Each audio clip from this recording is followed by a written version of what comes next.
The original Book of Vile Darkness was a scroll penned via Vishar and spellcaster a millennia ago. It contained his wicked thoughts and the terrible knowledge that he had gained through experimentation and study.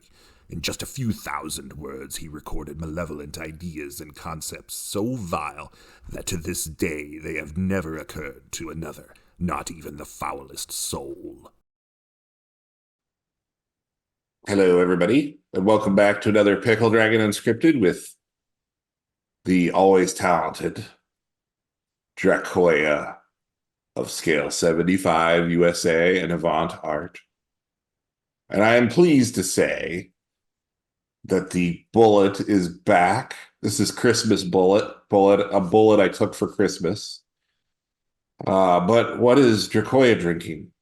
Oh, I'm drinking a ranch water. So tequila, club soda, lime, and tahini. Very good. All right. So let's get on with it. So we are going to start doing a series of videos where we talk about books from older editions as well as from third-party content that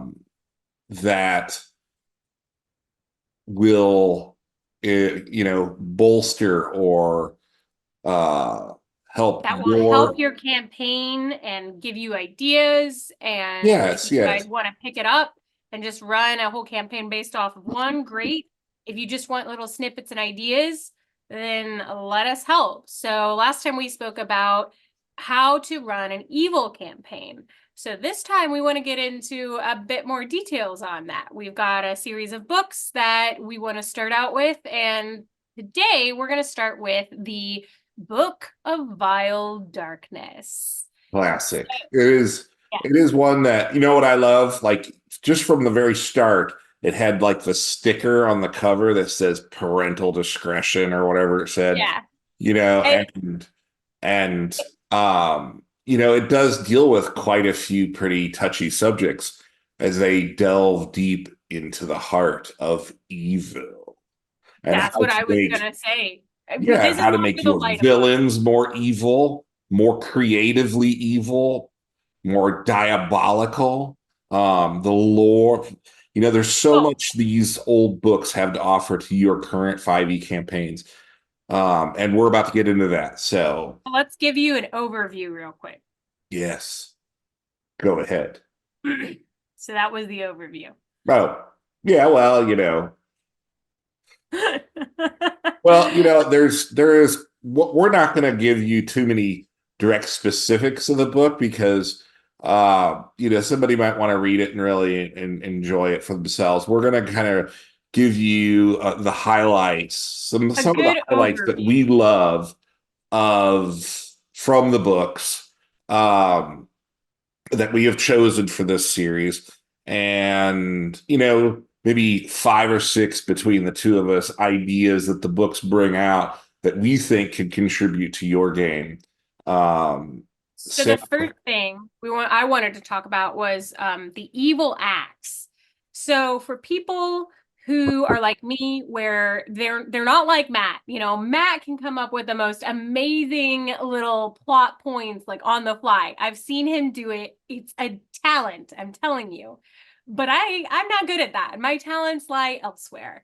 And so I tend to take a lot of what I run in D&D games from this little plot point here, from this book, from this show, from that episode, from this movie.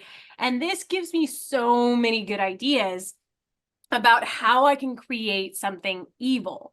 So they go into all the details of, the things that you can do. I mean, you've already got your typical lying, cheating, murder. Okay, that's bad. Don't do that. But then they give you some other ideas like using others for personal gain. I know, Matt, you really liked that one. Greed, bullying.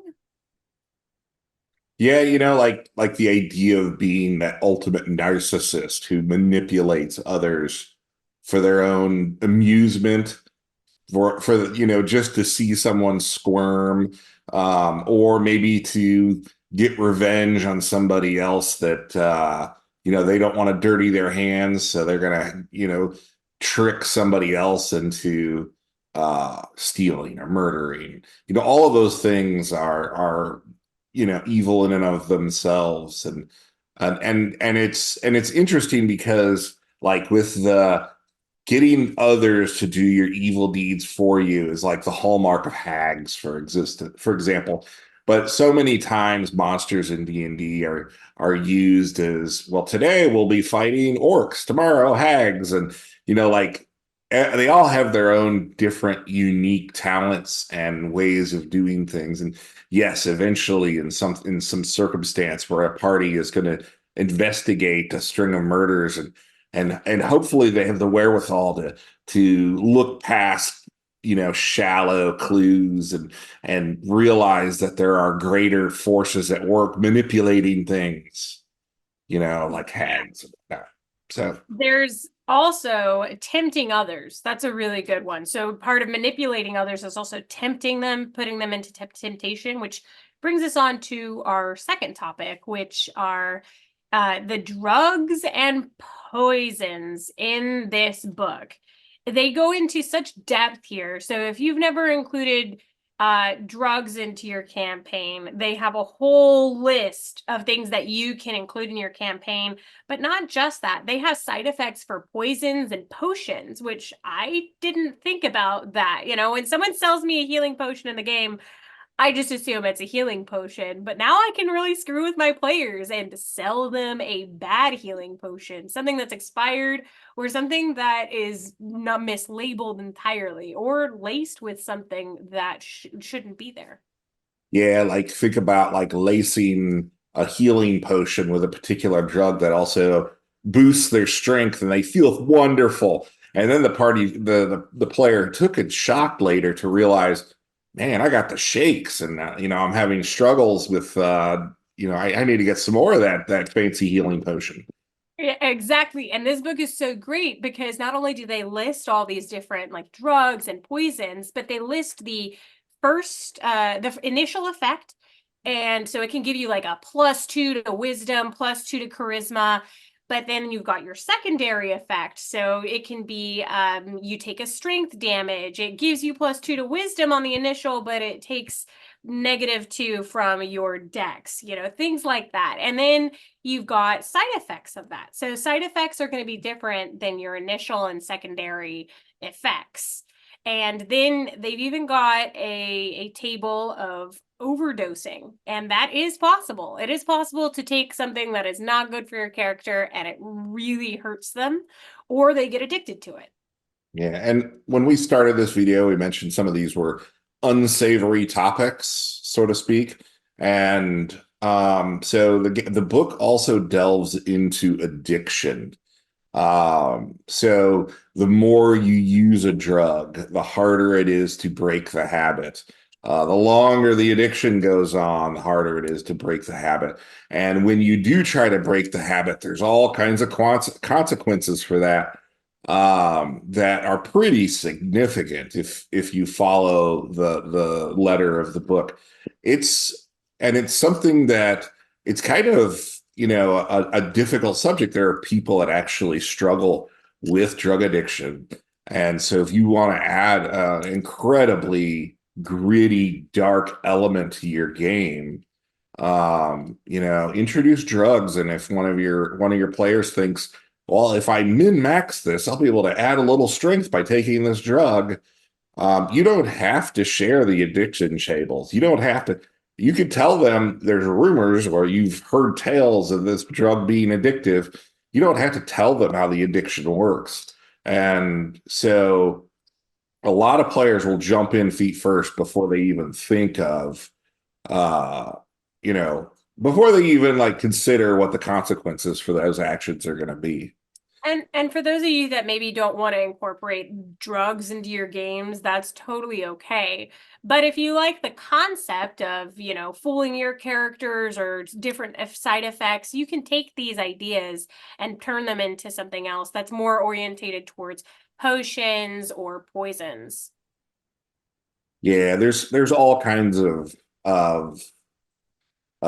applications for rules like this. It's just a matter of Matt, I think reading you it had and a great brainstorming. Matt, I think you had a great story about a cleric in your campaign. Yeah, so I had a player who, interestingly enough, there are spells in the book in the Book of Vile Darkness that will, much like a bestow curse spell, this spell from the book actually bestows an addiction. And Oh, so he became addicted to this drug, and they were on the road trying to battle the evil, right? So rather than trying to like fight his way through the addiction and break the addiction, he just kept taking the drugs to avoid having to face the consequences while they were in the heat of the moment. Well, being a great role player that he is, he started like stopped bathing. He started being all disheveled and doing all, playing the part of the drug addict and the drug addict who's out of control. okay. And there's more to that story, which I'm going to pick up here in a second. So keep that in the back of your head, because we're going to pick up with that cleric who was actually a cleric of the party who became addicted, and we will pick up with him in just a moment. But first, I want to talk about something else in the Book of Vile Darkness that 5e has pretty much made a wave of the hand annoyance to party members, and that is possession. In 5e, you could get rid of possession by a simple first level protection from evil spell. Boop. You're not possessed anymore. Congratulations. Or just simply knocking someone unconscious expels the thing. That is very weak and annoying, and the idea of possession, of losing control, it's actually like one of my fears. Like if I were to have a bad dream, like being possessed would be one of them.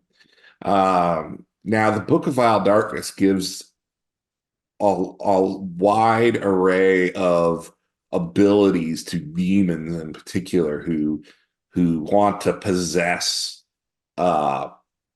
a hero or an NPC.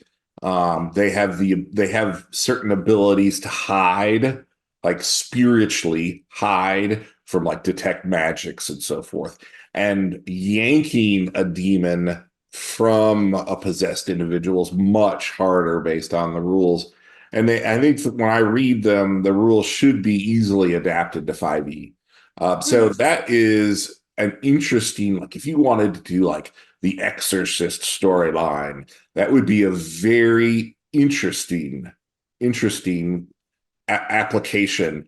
And when the party uses their hand wave first level spell to get rid of it and it doesn't work, that might create some consternation, but you would have to just build rules around it, and like the monster has some sort of feat or special ability to ignore that hand wave special or first level spell. Now let's pick back up real quick with that cleric who is strung out on drugs. Before we get into that's really interesting. Having possession in your games, that again, guys, this is a great book. It just has so many ideas. I'm sitting here coming up with all these ideas that I'm going to implement this weekend. Oh yes, always. So this poor cleric, he's strung out on drugs. When the party actually returned to the city from their adventure, there had been a string of murders that immediately started up, and all the eyewitnesses to the events reported seeing a disheveled, unkempt individual who always seemed to be staggering away from the scenes of the crime. So the party was like, God, could it be our cleric? Like the descriptions fit, and all eyes, since he was struggling with this situation, all eyes had been on him, and they had been ignoring another party member who actually, when they were off on their little gallivanting on their little adventure, had become possessed, and the demon had hid itself away and chose to unveil itself when it got to the city through these murders. And so the party's like, we need to take our priest to the temple, and we need to, exorcise this demon, knowing that I had these special rules in place, like they couldn't hand wave away possession. So they had their priest all tied up and gagged, and he was basically helpless. And they go to the temple, and that's when the demon chose to reveal himself and attack the party. And the only one powerful enough to actually do the rituals to get rid of him was tied up and strung out on drugs. That's so So good. That's it was so clever. it was a really good moment, and something my players still talk about to this day. So good times. Yeah. All right. Okay. All right. So next thing that I really liked about the book was all of the different characters that they had. So they had a huge list of big bad evils to choose from. And we'll put up a picture of this guy. My personal favorite was how did we say we were going to pronounce it, Matt? So it's Despater. Despater. Yeah. First of all, he's cute. So, I mean, that's the main reason. He's He's cute. a handsome fellow. I mean, come on. If I was going to hang out with any of the evil bads in this book, it'd be this guy. But not just that, I really liked his description. Not only was he incredibly overpowered, I mean, if I had my party go against this guy, they'd have to be so well stacked and so leveled up. And this guy just, then his description. No matter the situation, Despater keeps a veneer of calm, gentlemanly manners. He never shows anger or contempt. Making him all the more charming and dangerous. I like that. Yeah. I like that kind of evil villain, the kind of evil villain that's subtle and, almost charming. Some evil type of villain where you walk away from the situation and you're like, is he the bad guy? Like, we have all this evidence, kind of like Ted Bundy. We've got all this evidence that says he's probably a bad guy, but he's just so charming. And there's something about that type of villain for me that I really enjoy. But there's so many different types of villains in here that you can pull from. Yeah, so many of these villains, whether it's Orcus or Inogu or Despater or whoever, they had a pretty wide array of feats, spells, special abilities, and they seemed 5e seemed to in 5e a lot of them had like legendary actions and stuff, but the things that, let's say, Orcus and 5e could do was very uninspired to me. He was a basher basically with some, he could do a few spells. He's got his Wand of Orcus that can bring a whole bunch of undead up, which he could do all that in older editions, but he also had like all the feats and other special abilities. And so what I oftentimes will do is if I have to bring a supervillain back from to face my party, I'll look back at older editions like Orcus in this book, for example, and take some of those feats or special abilities he had from older ones and apply them to the 5e rule set. And it just makes for a much more interesting fight as opposed to just like bashing away at something. Yeah, I would agree. Your team has to think more tactfully. They have to think as a team. They have to really watch each other's backs, and they have to make sure they're well equipped before they go into this battle. Yeah, and that holds true for so much in this book. The prestige classes, the feats, the spells, they're all designed to be shocking and evil. So you could look at those and say, man, this bizarre feat here it gives my humanoid character these hideous fangs and a bite attack like a giant demon. That would be pretty startling. And I'm gonna go ahead and give that to my villain here, like a mouth that can distend to disproportionate ranges is pretty. Yeah, they got some creepy looking people in there, man. Yeah, and so look at the spells, look at the old feats, look at the prestige classes, and see how you can make your villains more interesting, more deadly, and more fun. Is basically what we're saying. The last thing that I want to talk about from this book that I liked were the tips on evil that they gave. You know, earlier we were talking about all the different things that you could do to be evil, but they actually have different tips. Like if you're creating a one single NPC that you know is going to be your big bad, how do you do that? Or what if you have a whole party that wants to be bad? Or what if you just have one player, you know, that wants to be kind of more evil when the rest of the party wants to be a little bit more neutral or good? You know, they go into the anti-hero versus a villain. And then they also give some great tips on how to run an evil campaign.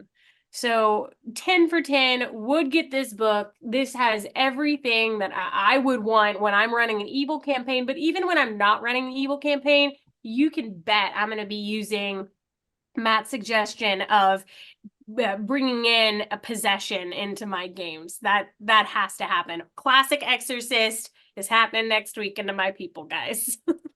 Yes, the power of chord compels you. All right. Well, that's it for us. Be sure to comment, like, subscribe. If you guys have any tips or have any thoughts on this book, please feel free to comment below. Let us know what you think. And as always, come back and have another round on us. Woohoo!